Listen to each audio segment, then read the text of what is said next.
Olá, gente querida. Estamos de volta em mais um episódio do nosso Coisa é Cá. Já pedindo a você aí que compartilhe, curta, escreva aí seu comentário, porque essa interação nossa é super importante para a gente fazer a definição de muitas temáticas que a gente discute aqui. Bate-papo, conversa sobre vários assuntos que têm relação direta com o universo da educação e outras áreas também da vida humana, né, de produção de conhecimento. Hoje eu estou mais do que feliz com a presença do nosso convidado. É uma pessoa muito querida que já tem aí comigo uma longa história, uma longa caminhada e com uma temática muito bacana para a gente pensar, porque eu sempre digo aqui que o Coisa é Cá nasceu desse desejo que eu tenho e outros colegas também, e amigos que trabalham na Universidade da Educação, da gente ter um espaço de troca, de intercâmbio de ideias, de ampliação dessa lupa diante das coisas da vida, porque eu sempre ressalto, seja no contexto da escola, da educação de modo geral, ou em família, em todo canto por onde eu ando, eu celebro a existência das pessoas em nossas vidas, porque a gente aprende muito no coletivo, né? Ninguém aprende do nada sozinho, trazendo para seu universo particular, embora saibamos que nós temos as nossas subjetividades e tudo, mas é muito bom viver em coletivo, pensar junto. E o tema de hoje, que está aqui super chique e anotado, educação como existência coletiva. Então, o nosso convidado vai trazer muito da história dele também como professor, como educador, como presidente do Simpro Bahia. E eu vou dizer assim, quem é você, Alisson Mustafa? Diga aí, para além do presidente do Simpro, quem é Alisson? E fique à vontade, seja bem-vindo, é muito bom ter você aqui. Diga Primeiro, lá. já lhe agradecer, Lina, pelo convite. De fato, a gente tem já uma caminhada aí de alguns bons anos. Sim, Trabalhamos juntos, inclusive, durante esse tempo, em uma é. escola. Eu sou Alisson Mustafa, sou professor, nascido em Cachoeira, no Recôncavo Baiano, Recôncavo Baiano. mas vivendo em Salvador toda a minha vida.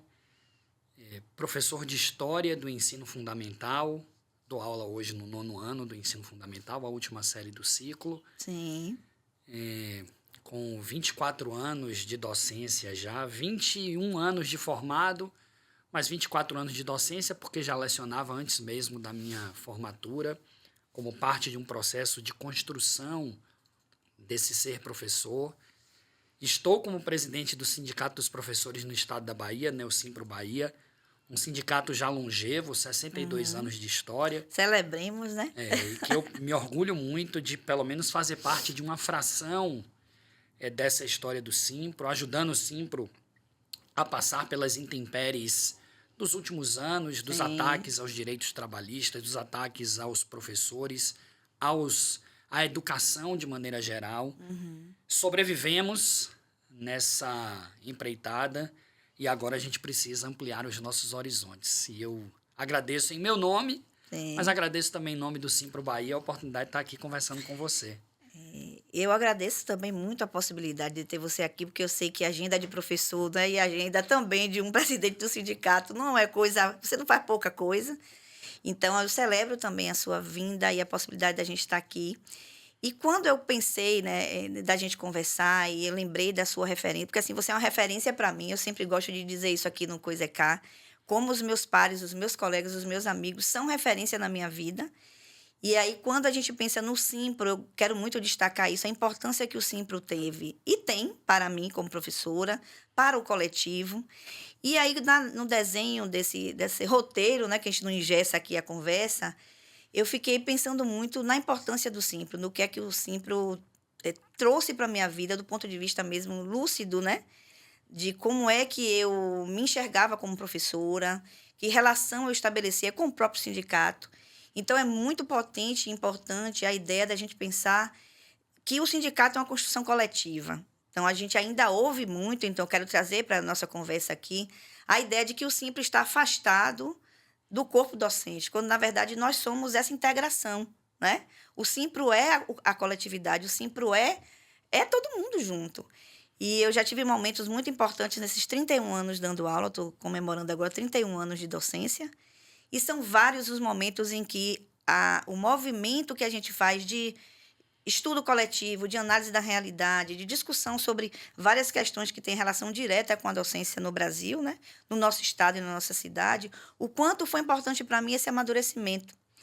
E embora eu saiba que a gente nunca está pronto, né? Que a gente está o tempo inteiro refazendo, ressignificando conceitos, ampliando o olhar para as coisas da vida, não tem como questionar isso, sabe? Do quanto ter essa relação com o Simpro, de proximidade, de diálogo, não só para nos momentos difíceis que eu vivi, né? Que a gente sabe que todos os professores passam por situações extremamente desafiadoras, complexas, e eu gosto de pensar que a vida tem várias camadas. Às vezes a gente só vê a ponta do iceberg. Então, essa ideia de que o Simpro está distante de nós, ela, além de equivocada, ela distancia a gente. Então, de onde é que isso tudo começa, né? Que ideia é essa que nasce de que o Simpro está aqui e a gente está afastado dele? Quando, na verdade, nós somos o Simpro, né? Você quer trazer alguma colaboração sobre isso? Como é que isso Então, vem se alimentando ao longo do tempo, né, Alisson, também? esse é um tema que nós internamente, né, Sim. a direção do Simpro, há algum tempo a gente se debruça sobre isto. Uhum. Se a gente pega dados internos do sindicato, né, da quantidade de sindicalizados que nós tínhamos até mais ou menos ali um ano antes da pandemia, Sim. mesmo depois da reforma trabalhista, mesmo depois de todas as dificuldades que a reforma trabalhista teve, por exemplo, queda brutal da arrecadação, que garantia o trabalho do sindicato, né? Eu sempre digo uma coisa, a reforma é de novembro de 2017, foi quando ela Sim. começou a valer. Ali ela já estabeleceu, por exemplo, o fim da obrigatoriedade do imposto sindical, que era um instrumento importante de manutenção da existência material do sindicato, né? Um sindicato, para existir, ele precisa ter recursos. Recursos. Para se ter uma ideia, e muitas vezes quem não conhece o dia a dia do sindicato não sabe, o Simpro tinha, até o início de 2018, logo depois da reforma, 13 pessoas trabalhando dentro do Simpro, funcionários. Entre Salvador, que é a nossa sede, Vitória da Conquista, que nós temos seção sindical, e Feira de Santana também. Sim. E nós tínhamos uma quantidade de diretores designada para o dia a dia do sindicato, porque o sindicato tinha condições de bancar isto. O Simpro passou, por exemplo, o ano de 2000, nós estamos em 25, né? O Simpro passou o ano de 2023 sem nenhum funcionário. Nós zeramos. Nós tivemos que, ao longo do tempo, demitir para garantir o pagamento do que era direito de todo mundo, porque nós não tínhamos mais condição de bancar aqueles funcionários. Nós tínhamos 5 assessorias, 2 delas de comunicação, 2 delas na área de saúde, uma psicóloga Sim. do trabalho, um médico do trabalho, que nós tivemos que desfazer contrato, só mantivemos o contrato com a assessoria jurídica e ainda assim reduzindo o contrato com a nossa assessora jurídica. E as demandas E as demandas continuaram as crescendo, mesmas, continuando. né? Nós perdemos um pouco do contato com a categoria, sobretudo porque parte dele vinha do processo de homologação. Acho que você fez homologação de rescisão Fiz, sim. no Simpro, que era uma obrigação da lei, a reforma trabalhista tirou isto. E era um momento que nós tínhamos um contato com a categoria. Nós chegamos a receber 30, 40 professores num dia para fazer homologação. E naquele momento o sindicato, o diretor, conversava com o professor estava dentro da sede do sindicato, via o sindicato. A reforma trabalhista teve como um dos grandes objetivos dela, ela foi uma reforma movida pelo empresariado para atender a interesses do empresariado. São 127 mudanças, mais ou menos, Imagine. na legislação trabalhista. Pode-se dizer que nenhuma delas em favor do trabalhador. Uma das coisas que se fez foi distanciar o trabalhador do sindicato, inclusive com uma campanha de desfazer a imagem dos sindicatos, de colocar o sindicato como uma coisa que atrapalha o desenvolvimento da sociedade, quando é exatamente o contrário. O contrário, né? Diga-se de passagem, bons empresários têm relação boa com o sindicato, porque entendem, inclusive, que o sindicato modula as relações, porque senão vira terra de ninguém.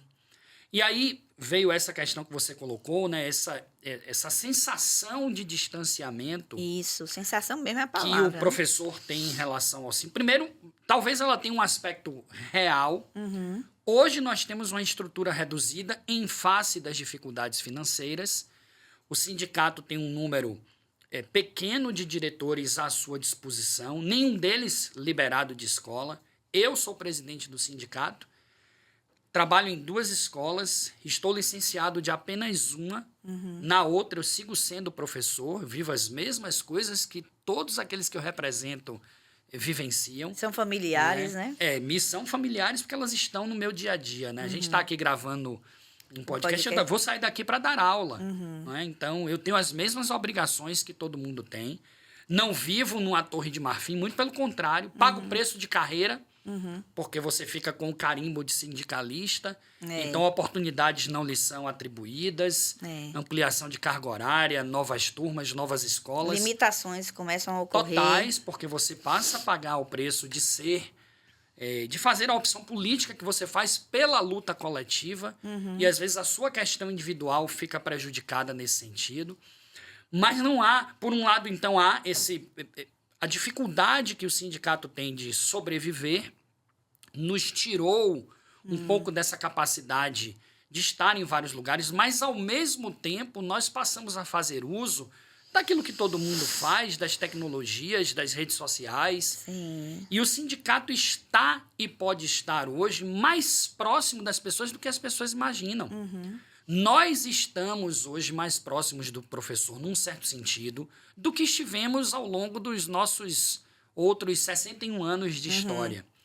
Então, a gente tem hoje instrumentos para estar perto do professor. Se um professor hoje, nos rincões da Bahia, somos um sindicato de base estadual. Sim. Se um professor hoje quiser fazer um atendimento com um diretor do sindicato e quiser marcar um atendimento telepresencial, digamos assim. Sim. Que a gente está presente através da tela. Isso é possível, coisa que nós não conseguíamos 5, 10 anos atrás. E favorece Eu muito tinha a lá um agilidade. professor em Teixeira de Freitas, extremo sul do estado. Imagine. Quase Espírito Santo já. Que para a gente chegar nesse professor, obrigatoriamente você tinha que viajar de Salvador a Teixeira de Freitas, 1.000 quilômetros. E nós fizemos isso algumas vezes para atender. Hoje isso é mais fácil. Então hoje, na verdade, por incrível que pareça, o sindicato pode estar e está mais perto da categoria do que já esteve em outros momentos.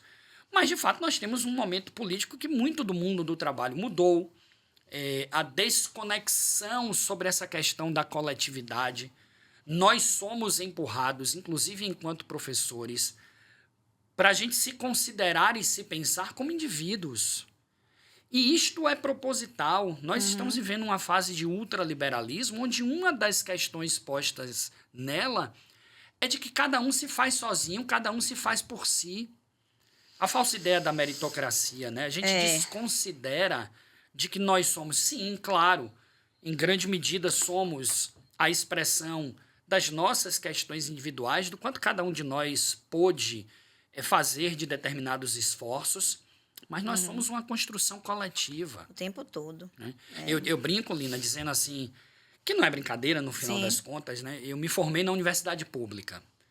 Eu sou egresso da Universidade Federal da Bahia. Entrei na UFBA no ano 2000, saí na UFBA no ano 2004, enfrentei 3 greves que somadas deram 11 meses. Nossa. Era para ter me formado no final de 2003, me formei no meio de 2004, porque foram feitos calendários de ajuste, tá? A gente tinha aula no verão, não tinha... E viveria tudo de novo, inclusive com as greves, porque a greve também é formadora. A greve atrapalha num certo sentido, é verdade, mas ela existe para isto. Porque atrapalhar é parte de um processo de chamar a atenção, dizer, olha, nós estamos aqui reivindicando algo que é importante. Eu vim de uma universidade pública e federal, que eu posso dizer o seguinte, do empresário do Acre ao varredor de rua do Rio Grande do Sul, todos eles contribuíram para me formar enquanto professor. Porque todos eles contribuem para a existência do Estado, de um Estado que investiu na educação, nas universidades públicas, e a gente passou, inclusive, a ter mais universidades depois. Uma sociedade inteira investiu para que eu, Alisson, esse grãozinho de areia, me formasse. Se a gente não compreende que a gente é fruto de um investimento coletivo, se eu fui aluno de escola pública, eu não fui aluno de escola pública, mas se eu fui aluno de escola pública, é um investimento coletivo, mesmo na estrutura da escola privada. Nós não somos apenas o investimento do nosso pai e da nossa mãe, ou ainda quem não tem pai e mãe cuidando diretamente daquele que cuida de você. Nós não somos. Porque mesmo estes que estão ali bancando a mensalidade são frutos de uma construção coletiva. E a gente precisa resgatar isso. A existência nossa, ela é um misto de individual e coletiva. A nossa existência enquanto educadores, ela é coletiva, ela precisa ser pensada como existência coletiva. E aí o sindicato volta a ter uma importância, porque o sindicato é esse instrumento de coletividade que a gente tem, que organiza, que busca a construção dos direitos, que tem suas falhas. E a Sim, gente não sim. vai aqui dourar a pílula em relação a isso, passar pano. Com Temos nossas certeza, falhas. Inclusive, por isso, precisamos da categoria próxima da gente para corrigir rota, para pensar, de repente, diferente daquilo que nós somos 7 diretores de uma executiva para cuidar de uma Bahia inteira, 417 municípios. Com mais 7 diretores da Plena, alguns deles trazidos para o dia a dia do sindicato por necessidade. Sim. Precisam estar ali atuando. Mas vamos lá, são 14 pessoas, mais o Conselho Fiscal, são 20 pessoas ao todo. Então, imaginar que a diretoria do sindicato vai dar conta sozinha.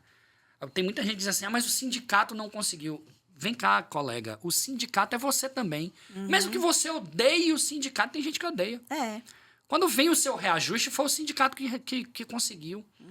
Quando vem a sua definição de um recesso no meio do ano, e esse ano a gente vai ter 19 dias, foi uma conquista do sindicato.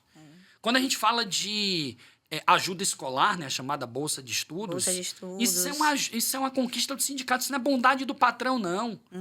Isso não foi você que sentou diante de uma mesa e cada professor entrando na sala de um diretor dizendo eu quero isso, eu quero aquilo. Isso é conquista coletiva, ainda que você não reconheça. E ainda que você não goste. E é um direito seu não gostar.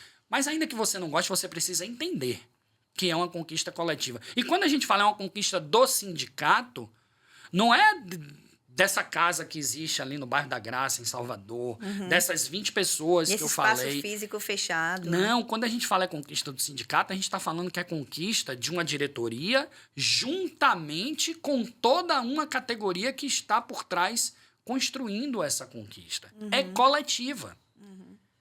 É naturalmente coletiva. Sindicato é algo que, na sua essência, trata de coletividade.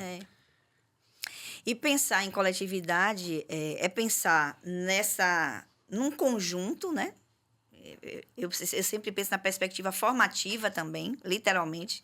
Então, estar no Simpro, ser professor no Simpro, com o Simpro, é também pensar, fazer uma autoanálise até do seu próprio percurso e entender que são espaços de formação. Então, falando das jornadas, por exemplo, não é só na jornada, né? A partir da hora que eu me insiro num coletivo, eu já estou num processo de formação humana, plural, integral, né? O quanto a gente pensa politicamente, do ponto de vista histórico, da cultura, né? Da cultura da docência, o que é ser docente no Brasil, no estado da Bahia, em Salvador.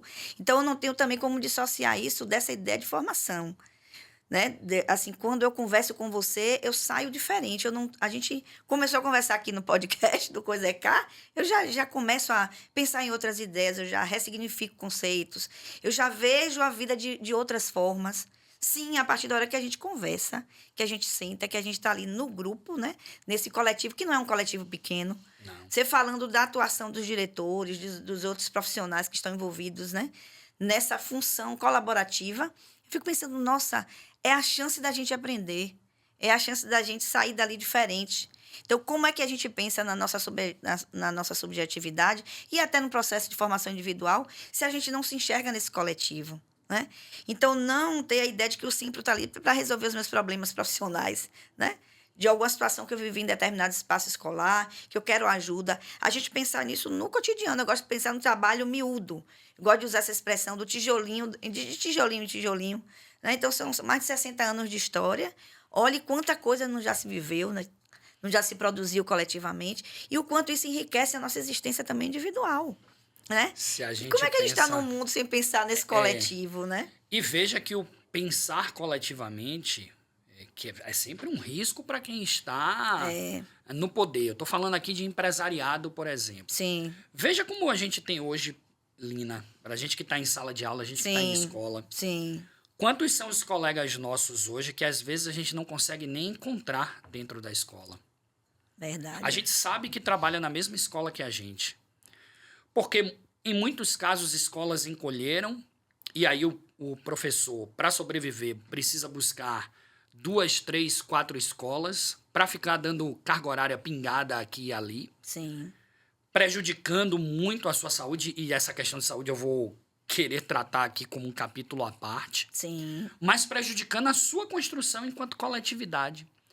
Tem colega que a gente não consegue encontrar no horário do intervalo na sala dos professores para bater um papo, para falar bobagem. Ou para fazer discussão política também. Né? Tem colega que a gente sabe que está ali, que a gente encontra eventualmente nas reuniões marcadas pela escola. Porque o cara tá tendo lá que correr atrás da vida dele, tá fazendo o corre dele, e a gente também, todo mundo. Não é? Então você tem 6 horas, 10 horas, 12 horas numa escola, mais 5, 10 em outra, nessa loucura, que nos desconecta em certa medida. E quando a gente está na escola, é sempre uma correria. É sempre a gente tendo que dar conta de 1000 coisas que não são apenas a da sala de aula. Nosso trabalho hoje, a gente tem insistido numa questão, porque essa questão, inclusive, está sendo levada para a mesa de negociação Sim. desde 4 anos atrás, mais ou menos, onde isso ficou muito evidente, o quanto se burocratizou o trabalho do professor. E na medida em que se burocratiza, é preenchimento de material digital, caderneta digital. Você tem que fazer coisas físicas e repetir o trabalho no universo Uma produção digital, intelectual gigantesca, né? que no fundo não é exatamente uma produção intelectual que nos tem sido cobrada, né? A gente tem se desintelectualizado, inclusive isso é um grande problema. Verdade, isso aí. Né? Nós estamos... o professor... A gente tem insistido nisso, né? O professor, sobretudo com as plataformas digitais, com esses materiais didáticos que têm sido empurrados goela abaixo da gente, em que a gente hoje sequer consegue discutir qual é o material didático que a escola vai adotar, vem de cima, contrariando, inclusive, um direito que está na Convenção Coletiva de Trabalho, que o professor precisa participar da escolha do material didático. A gente vem sendo empurrado para essa coisa partida, que a gente já não se encontra, a gente já não agrega. Não pensa junto. Né? A gente não pensa junto, a gente não produz reflexão.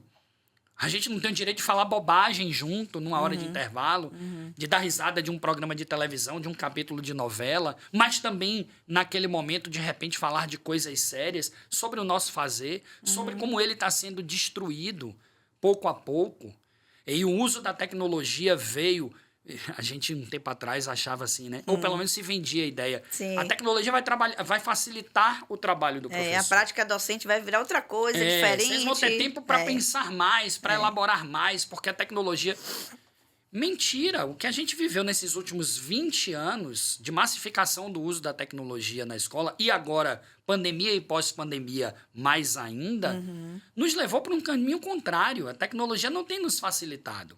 Você vê gente vendendo em rede social, o uso de inteligência artificial, que vai facilitar a vida do professor. Primeiro, quem está fazendo isso está fazendo para ganhar dinheiro. Não é porque tem uma compreensão propriamente da pedagogia e do fazer do professor. Pensar a educação numa ótica, né? Exatamente, que é essa que a gente está né? De discutindo se aqui. render. Não, a tecnologia existe, a inteligência artificial é hoje uma realidade, estamos aí na 4ª revolução industrial, marcada pela inteligência artificial, mas nós precisamos resgatar um fazer da educação que deve ter na tecnologia um apoio, mas ele é artesanal. A educação precisa ser trazida novamente para um fazer artesanal. Nós não estamos, inclusive, cumprindo as obrigações constitucionais da educação. Sim. Formação para o exercício da cidadania, para a vida em sociedade e para o mercado de trabalho. Estamos falhando em todos os elementos. Sobretudo na construção da cidadania. Que cidadania? Quando a gente vai massificando a ideia do indivíduo, a ideia da competição, a ideia de que você tem que formar um aluno para ser capaz de marcar a resposta certa no Enem, e não para ser capaz de pensar, para ser capaz de discutir os problemas da sociedade, buscar soluções para ele, de que maneira eu vou atuar neste mundo para satisfazer a mim, aos meus desejos, as minhas questões individuais, Sim. escolhendo a profissão que eu sempre sonhei, ok, mas de que maneira eu vou lidar com o mundo. E essa ideia aqui, olha a quantidade de aspectos importantes, né, que você traz nessas falas. E ainda tem a cultura da normose, vamos chamar assim, normose, da normalidade, né? Então, neste tempo, é normal viver assim, é normal receber os pacotes prontos, é normal não questionar a realidade. E a gente sabe que não é isso, eu não tô, né? Porque assim, quando a gente conversa, há quem diga que a gente está contra algumas coisas. Então não é para ter tecnologia, porque ainda tem esse raciocínio do ou isto ou aquilo, né? As coisas estão ali, ó, integradas. Não tem como a gente separar uma coisa da outra, muitas vezes, né? Eu estou trazendo que ainda tem essa coisa muito perversa no cotidiano do professor. Porque de fato, um capítulo à parte falar do adoecimento, né, do professor, do quanto o cotidiano do professor é corrido. Então, é normal a gente correr, é normal a gente não ter tempo de tomar um café para conversar na sala dos professores ou fora dela. Então, quando a gente faz uma coisa fora da escola, como assim você está fazendo isso fora do colégio? É como se fosse impossível do professor também ter outras frentes de vida, outros movimentos de produção intelectual, de aprender junto no coletivo. Então, é também uma cultura de trazer para a prática docente a normalidade das coisas que não são normais, né? Não é normal a gente viver como a gente está vivendo. Não é normal a gente se constituir professor nesse contexto da educação brasileira, e a gente sabe como é que está. A gente tem um adoecimento, a gente tem uma perspectiva muito utilitarista da docência.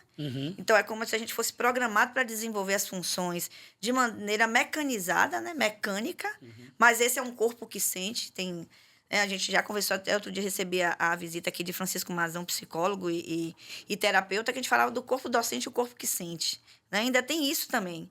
Esse corpo que parece que é programado e quando não é.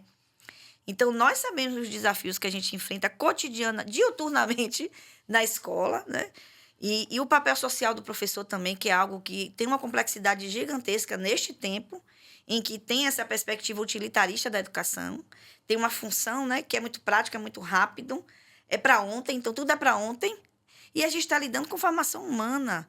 Nós somos seres humanos contribuindo, né, ou tentando, contribuindo, porque a gente não tem essa tarefa sozinha, não é isolada.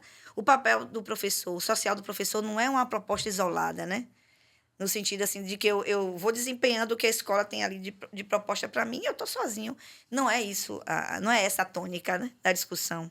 Aí vem o adoecimento, vem a busca do professor, que o professor faz fora da escola com outras profissões, que a gente estava falando dos bastidores disso, né? Queria que você trouxesse um pouquinho também como é que você enxerga essa realidade hoje, da gente se colocar, não é só desejo de fazer outras coisas, muitas vezes a realidade é impositiva. A gente precisa de outras coisas para fazer, né? A gente precisa de outros campos de atuação. Como é que você vê isso hoje? Nas perspectivas variadas, do desafio, da liberdade que a gente tem de escolher ser quem se é, né? Quem deseja ser. Como é isso para você? Eu vou lhe tentar contribuir com isso, começando por contar uma história que aconteceu, acho que em 2020. Foi no primeiro ano de pandemia, salvo engano. Se minha memória me permite ter essa precisão. Obviamente, nós estávamos ali trabalhando remotamente. Sim. E eu fui procurado no meu telefone pessoal, porque nós não estávamos atuando dentro do Simpro. Sim. Estávamos atuando brutalmente. Foi um período, eu não gosto nem de lembrar daquilo, quanto a gente trabalhou. Para além de ser professor, eu continuava sendo professor de 2 escolas e tal, mas as demandas que chegaram para o sindicato naquele momento foram brutais. Gigantescas, né? Como para todo mundo. Sim. Né?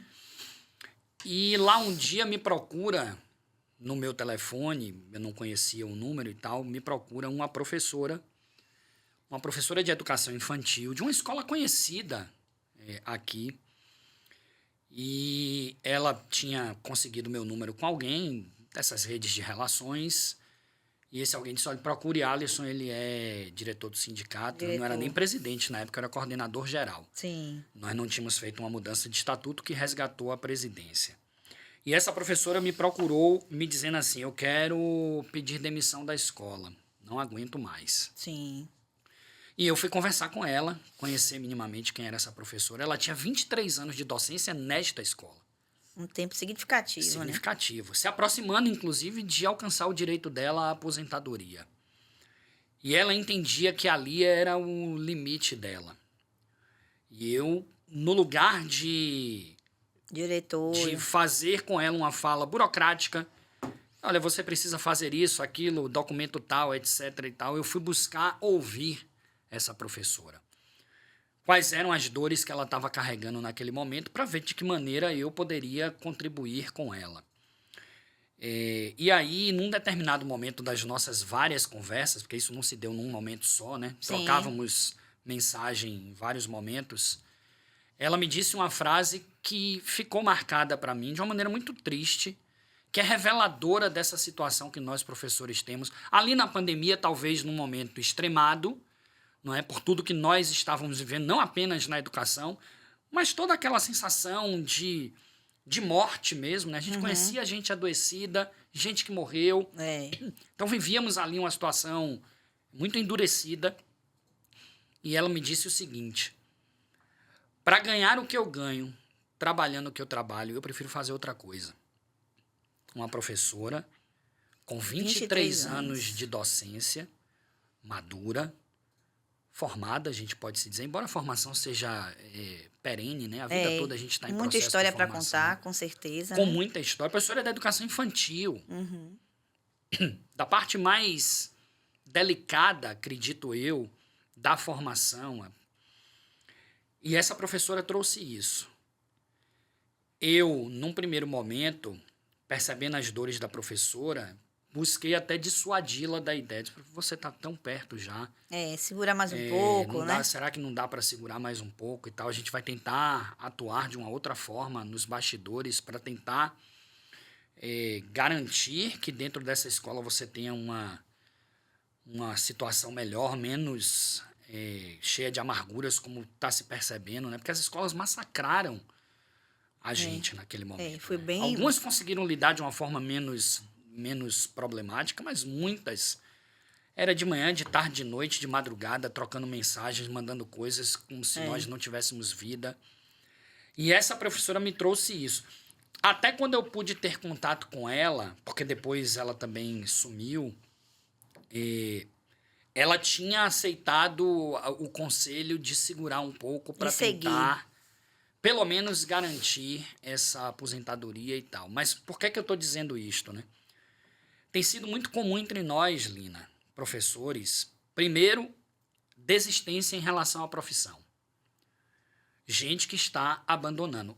Por esta razão dita pela professora, para ganhar o que eu ganho, trabalhando o quanto eu trabalho, eu prefiro fazer outra coisa, que me exija menos e que me dê mais ou menos ali o mesmo nível de renda. E um parêntese que não é uma mera insatisfação salarial, mas é o reflexo de um conjunto de questões que tiram a possibilidade de existência dela. Exatamente. Né? Como gente, como humano. Exatamente. No fundo, a questão financeira é um elemento importante, com certeza. Mas é um elemento. Dentre outros que se somam a ela. Imagina o sofrimento mesmo. Pois é. Então, nós temos visto gente abandonar a carreira. Nós temos uma dificuldade de atrair pessoas novas para a carreira docente, porque não é atrativa, de fato. Essa ideia nacional do apagão de professores, exatamente, que já tem sido alimentada, temos, né? Já uma compreensão consolidada há algum tempo de que faltará professor no Brasil, né? Justamente por conta disso, né? O governo fez um programa agora para tentar atrair gente para as licenciaturas, um pé de meia, não é? Para a licenciatura, para bancar ali o cara que queira estudar na licenciatura, porque precisa formar professores. Se você precisa do Estado atuando. E numa percepção crítica dessa realidade, né? Pois que não está distante, ela já é. Não resolve o problema estrutural, mas é algo que pelo menos tenta estancar um problema que já está dado, vai faltar, já está faltando professor. A gente tem aí, inclusive no setor público, o cara que é de uma determinada área e termina tendo que dar aula de várias outras coisas, porque não tem o professor, porque para você completar a carga horária precisa daquilo, enfim. Então nós temos isso, gente que está abandonando, gente que não está entrando para a docência. Que entra em pouco tempo sai. Exatamente, não fica, porque vê que a realidade de fato não vale a pena. E nós temos aqueles que estão na docência que estão buscando alternativas, estudando para fazer uma outra coisa, para entrar numa outra profissão, tendo uma atividade paralela à docência.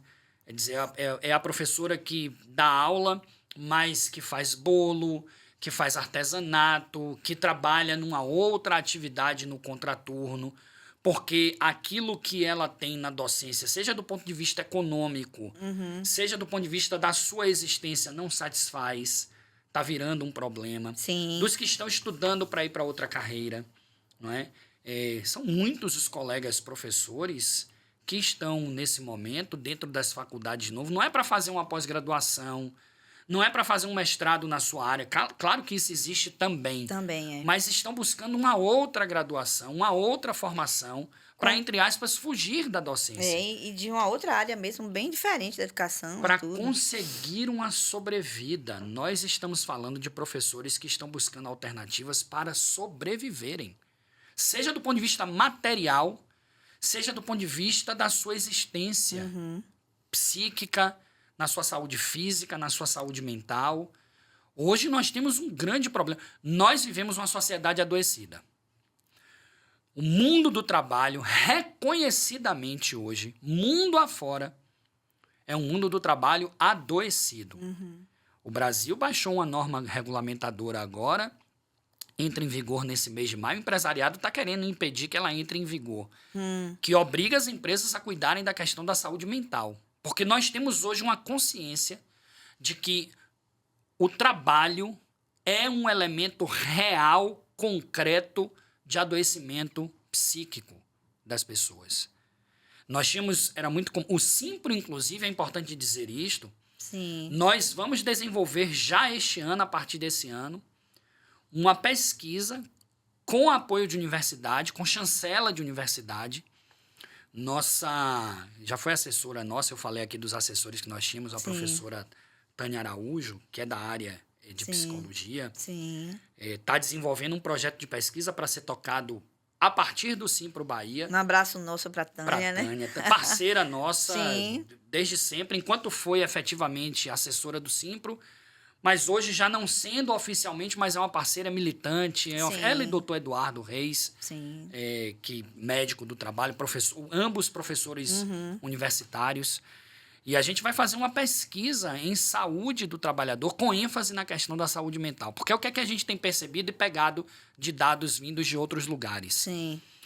Professor se afastava muito do trabalho, especialmente no segundo semestre, por doenças, por problemas esquelético-motores, né? Era um problema de ombro, um problema de braço, um problema de coluna, tal e coisa. As lesões todas. Você ia já no final do ano cansando e aí isso se apresentava de forma mais aguda. Havia muito adoecimento desse tipo e afastamento do trabalho por conta disto. Hoje, a primeira coisa que a gente percebe, o que acontecia no segundo semestre está acontecendo em março, abril, maio. Na primeira parte do ano, o professor já está destruído. O que eram adoecimentos de ordem física, que continuam existindo, passa a ter um percentual significativo, e é isso que a gente vai buscar na pesquisa. Como é que está a vida desse professor, o que é que está acontecendo, quantos são esses que estão passando por esse problema. Passa a ser por questões de ordem psíquica. Burnout, depressão, ansiedade, síndrome do pânico. Outras patologias, né? E às vezes o combo de tudo isso junto, não é? Isso já é percebido por nós. Aqueles que adoecem em silêncio, que a gente, sobretudo quem tem um olhar mais atento, quem já é colega, amigo de mais tempo, que você percebe. Nosso colega, quando a gente consegue ter contato, não está bem. E aí, se você chega perto, se você oferece um apoio, você vai perceber que não está mesmo. E aí, a gente vai fazer aquela rede de apoio. Vamos buscar aqui um apoio psicológico, vamos lá, indicar o médico tal, o psiquiatra, o terapeuta, não sei o quê, para tentar dar um suporte. Isso tem sido muito comum. E o silêncio como um receio, o silêncio como uma escolha e com o receio da cultura de que o professor não pode se mostrar frágil. A fragilidade do professor é um problema para ser... E especialmente quando a gente fala do professor homem, não é? Que parece que se um homem é acometido da depressão e tal, é como se ele fosse um fraco, um frágil. Ele não conseguiu lidar com aquela realidade, não conseguiu ter força. Isso é prejudicial de um modo, não é? Dessa coisa da gente... Para os homens, aqui eu estou falando especialmente nesse sentido, porque é preciso fazer esse recorte. Dessa coisa do macho, provedor, daquele que tem que suportar todas as Da dores. musculatura do emocional, Atlas, né, não que tem só que carregar física. o mundo nas costas. Exatamente. Que é perverso também. E olha que, se a gente for falar das perversidades em relação ao universo feminino, a gente vai passar um ano aqui elencando. Dupla jornada em estas casa, tripla perversidades jornada. são até maiores, né? São maiores. São significativas. Então, nós temos uma categoria adoecida. Quando a gente discute, e esse é um tema importante, porque ele está nesse momento em debate com o sindicato patronal. Quando a gente discute o recesso do meio do ano, Sim. e a gente vem há muitos anos... Antigamente, nós insistíamos para um recesso de 30 dias. Sim. Quando veio a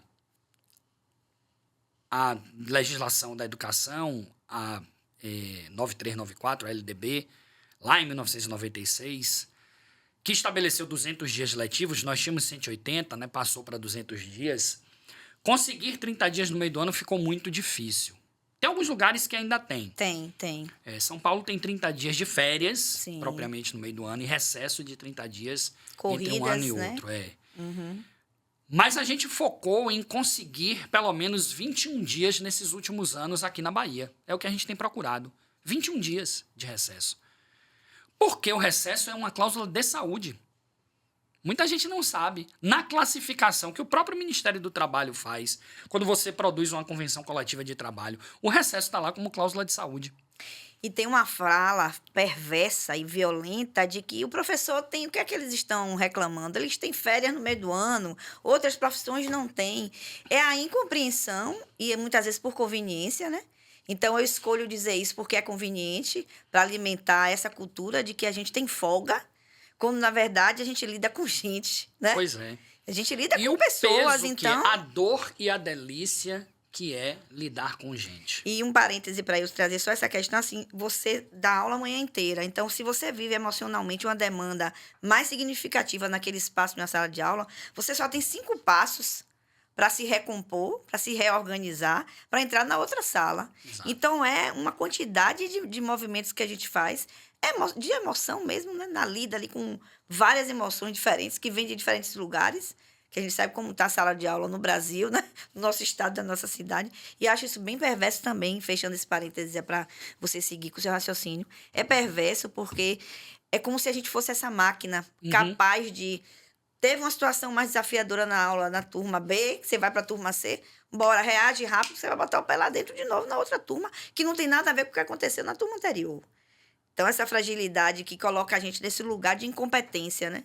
Essa incompetência produzida no professor. Isso cria um grande problema. Eu vou voltar para... Primeiro, pegando isso aí. Ou você vai transformar os professores em rochas, incapazes de lidar com os universos particulares que cada um dos nossos alunos traz. Sim. Quando você entra numa sala de aula, você lida com 20, 25, 30, 40 mundos próprios, particulares. Com pouca idade ou com mais idade, cada um com sua história, com suas marcas, com suas dores e com suas alegrias. Outro equívoco de que a educação infantil é mais fácil, que é um equívoco absurdo, e ainda tem isso também, né? Dos segmentos, né? Da visão sobre cada segmento. Se é mais novo, é mais fácil de lidar. É Muito pelo contrário. Uma compreensão tão perversa, diga-se né? de passagem, o ciclo de educação, na minha compreensão, e aqui eu falo Alisson indivíduo, não estou nem falando propriamente como presidente do sindicato, Sim. o mais especializado e o mais importante. É relativamente fácil dar aula para um menino de 16, 17 anos que, de algum modo, já sabe o que ele quer ali. Que já tem uma autonomia muito maior. Já conquistou habilidades uma criança importantes, de né? 1, 2, 3, 4, 5 anos é outra coisa. É muito mais complexo. E, diga-se de passagem, são as que têm o menor salário. E que são altamente desrespeitadas, né? E Desrespeitadas colocadas no em lugar tudo. de intelectualidade menor. Pela sociedade, exatamente. É isso que eu acho gravíssimo. Exatamente. Quem é de educação infantil não tem um intelecto apurado. Apartada da nem... condição de professora, né? E aí a gente tem que falar professora, porque a gente está falando de um universo feminino. Ano passado, majoritariamente feminino, ano retrasado, perto do dia do professor, eu fui procurado por uma repórter para comentar uma matéria que tinha saído, acho que no UOL, depois saiu em todos os outros veículos, de uma Sim. pesquisa sobre as 10 profissões que exigem formação superior e que pagam o pior salário. A pior posição das 10 profissões que já pagam menos, aquela que estava em 10º, era professora da educação infantil. E eu chamava a atenção da repórter, que era inclusive uma mulher, dizendo o seguinte: olha, a gente precisa pensar que tem um recorte de gênero nessa questão. O desrespeito à professora da educação infantil tem a ver com o fato de ser mulher. Porque 95%, 97% de quem atua na educação infantil é mulher. São mulheres, né? Então, isso tem um recorte de gênero. Por que a educação infantil é tão desvalorizada se a gente sabe que o universo da educação infantil é um universo feminino? E a Está gente... desvalorizada pela condição de professora, está Isso. desvalorizada pela condição de mulher. É. Porque isto tem um impacto ali. Não é à toa que você paga menos na educação infantil. E não é à toa que quando você vai subindo, eu vou usar a expressão subindo, que nem é a correta, né? Mas quando você vai saindo Fazendo uma dos progressão. ciclos, indo em progressão, até chegar na 3ª série do ensino médio e até chegar no ensino superior, a quantidade de mulheres vai diminuindo e a quantidade de homens vai aumentando. Verdade. Há um recorte de gênero. E quando você vai chegando no ensino superior, quando você está lá no ensino médio, aquela ideia de que ali estão os professores mais preparados, mais intelectualizados, e aí você começa a ter uma ocupação mais masculina nesses espaços. Percebe? E essa cultura é disseminada em vários contextos, né? Até para os alunos isso também, né? O respeito do ponto de vista do aluno para o professor. Então, o aluno vê uma professora de ensino médio de um jeito, Exato. vê uma professora de educação infantil de outro, e aí muitas vezes tem a ideia do que é como se fosse a cultura da queixa. A gente está se queixando porque quem trabalha com os menores tem mais demandas, né? Não tem isso ainda, a cultura da queixa? Porque a gente não pode analisar a realidade, a gente não pode trazer para a pauta os desafios, porque é uma queixa do professor. Eu sempre sou muito a favor de debater isso. A cultura da queixa está se queixando, né? Trabalha com os menores, está se queixando de quê? É como se fosse algo assim que é característico de cada segmento, níveis de facilidade ou dificuldade, né? Níveis de compreensão e incompreensão. É uma lógica muito complexa. É muito... Primeiro vou que não é dizer queixa. Deixar de dizer que é perversa, né? A gente pode Não é até queixa. usar a expressão queixa, porque a gente reconhece o que ela significa. Sim, É reivindicação. pois é. Mas é fácil dizer que é queixa. E reivindicação Porque parte traz outro contexto. de análise, de compreensão da realidade e de busca por uma mudança em relação a ela. Queixa é algo muito próprio de cada um, do gostei ou não gostei, isso não é legal, mas por uma questão minha. Reivindicação, não. Então a ideia daqui, o professor vive se queixando. Não, o professor reivindica. O professor está sinalizando. Por que ele reivindica? Porque ele tem uma compreensão da realidade, de que ela não é satisfatória, pelo contrário, ela está sendo uma realidade deletéria. O professor tem adoecido, o professor tem desistido, o professor tem buscado alternativas, porque ele se sente massacrado. Não é vitimismo. Não é tá se fazendo de vitimismo. vítima. Coitado do professor. Isso me incomoda tanto. Coitado do professor. O professor e a professora que trabalha Imagine. em 2 turnos, em mais de uma escola, no universo da escola privada, isso é muito comum. Alguns, inclusive, estão na escola privada e estão na escola pública, tem 60 horas de jornada por semana ou mais. Leva para desumano, casa toda a demanda não é? também. Você leva para casa as demandas do ponto de vista prático, do produzir material, do corrigir material, do alimentar plataformas, registrar informações em sistemas informacionais, o que eu falei da tecnologia que está nos consumindo hoje. Mas leva também as demandas do campo emocional. Leva também as demandas de essa coisa que eu falei do professor que precisa dar aula em 2, 3, 4 escolas. E vai botando na caixa que e vai vai guardando. acumulando trabalhos Metaforicamente aí. e que vai tendo contato com um universo gigantesco de estudantes. E ele absorve parte daquilo, porque é natural que assim seja, por mais que você tenha equilíbrio, e equilíbrio é uma coisa que a gente não tem muito hoje, né? Por mais que você se prepare Verdade. para lidar com aquilo, mas você vai trazendo aquilo para dentro de você. E aquilo vai lhe adoecendo. Como vai lhe adoecendo? A percepção da sua desvalorização.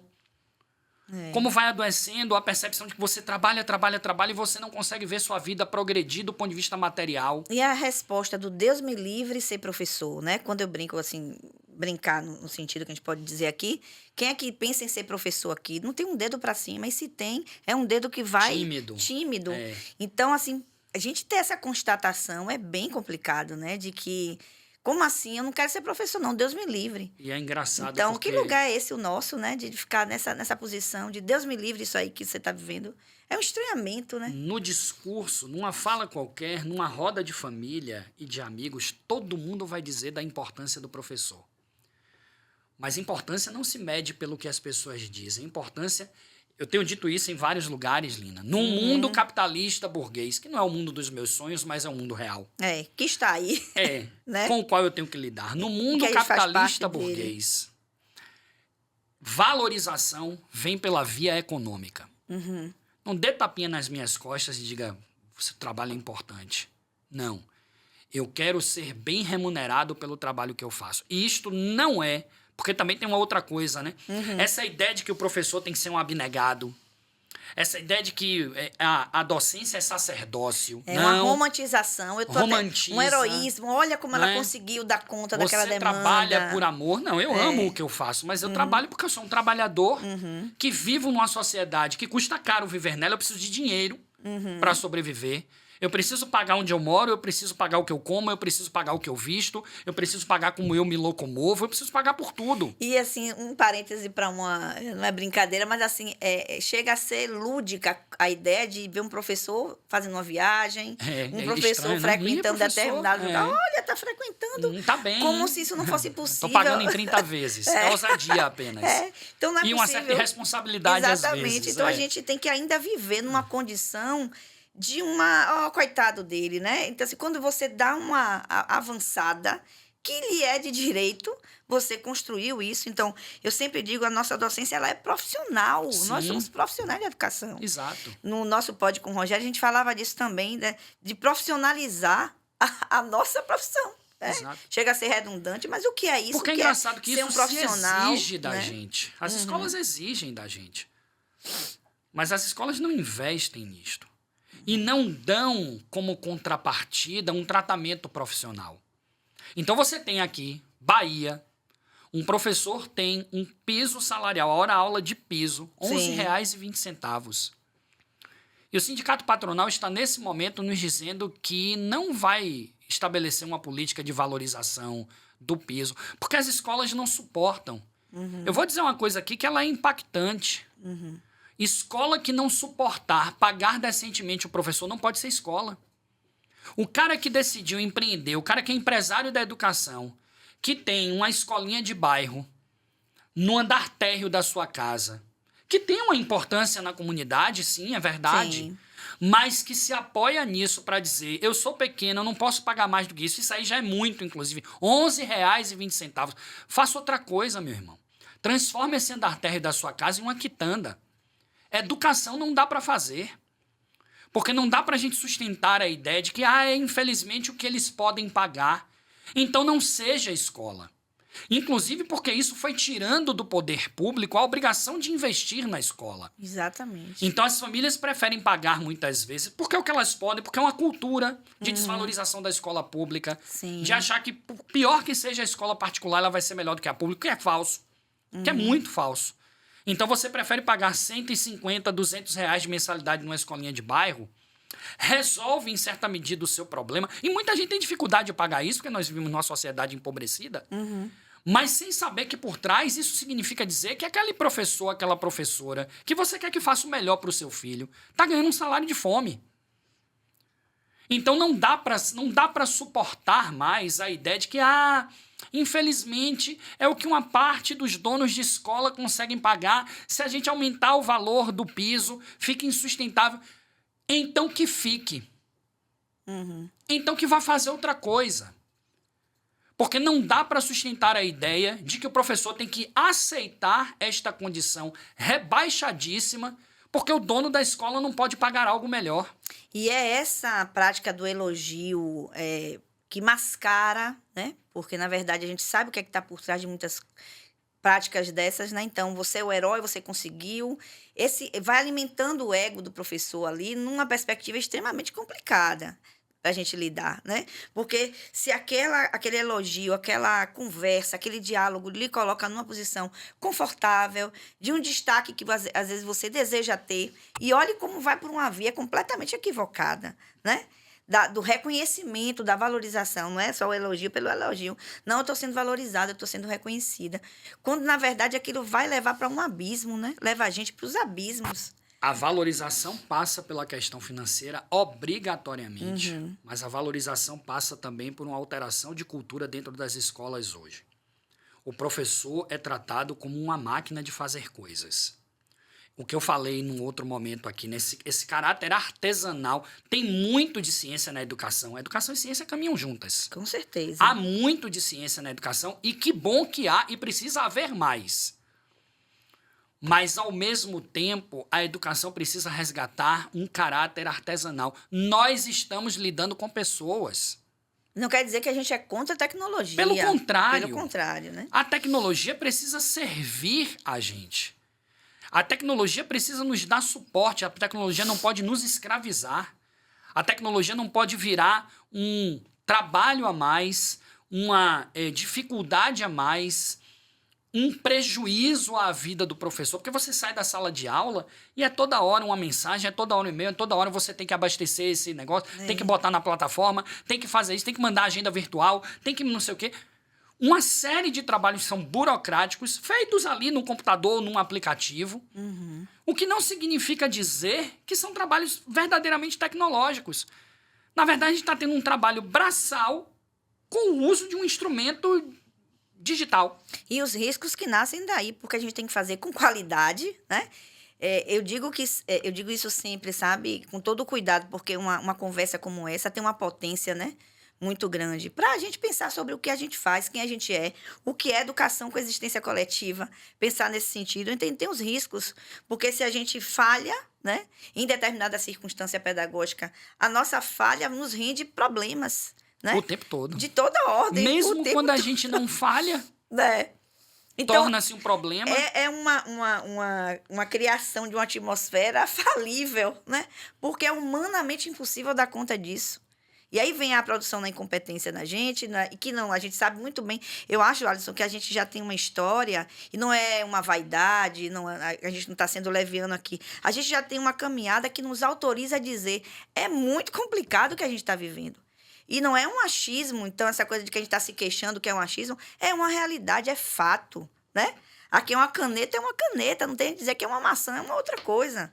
A docência, a gente está passando por uma caminhada extremamente desafiadora, que coloca a gente nesse lugar de muitas coisas para dar conta, né? Eu acho que a gente está vivendo na docência aquilo que a gente está, de algum modo, vivendo na sociedade como um todo, que é uma crise existencial. Nós estamos nos perguntando por que ser professor?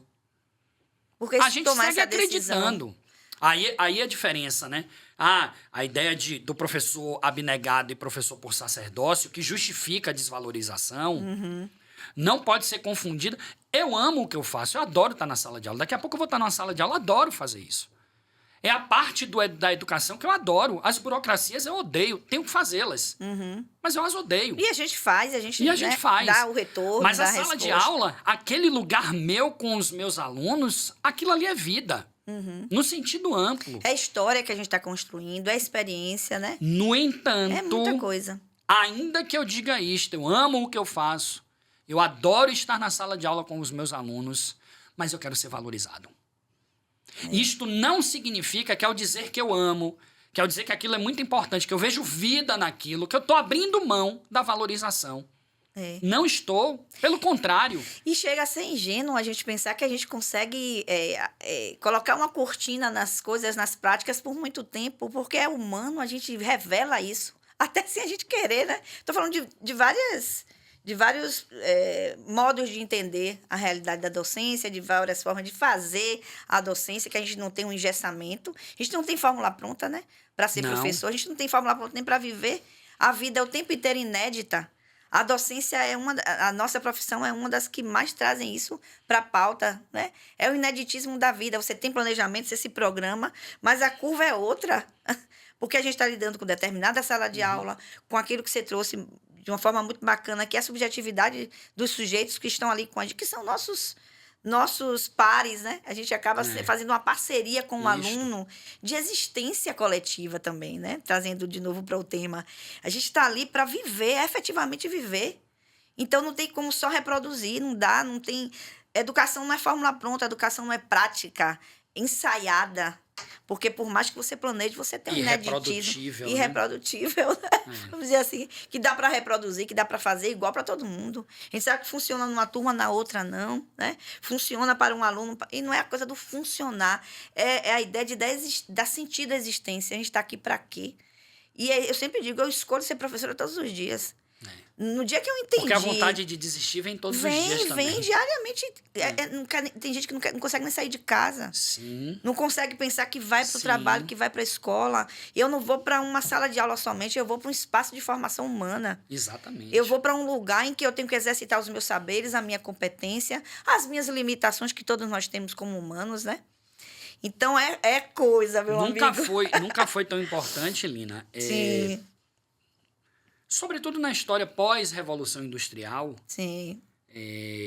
A gente discutir aquela velha máxima que parece um jargão fora de tempo e não é. Sim. Nós não podemos viver para trabalhar. Nós precisamos trabalhar para viver. Isso, que muda tudo, né? Essa sequência, a semântica disso... A semântica é completamente diferente. Neste caso, a ordem dos fatores altera absolutamente o produto. Não é? A gente não pode viver para trabalhar como a gente tem vivido.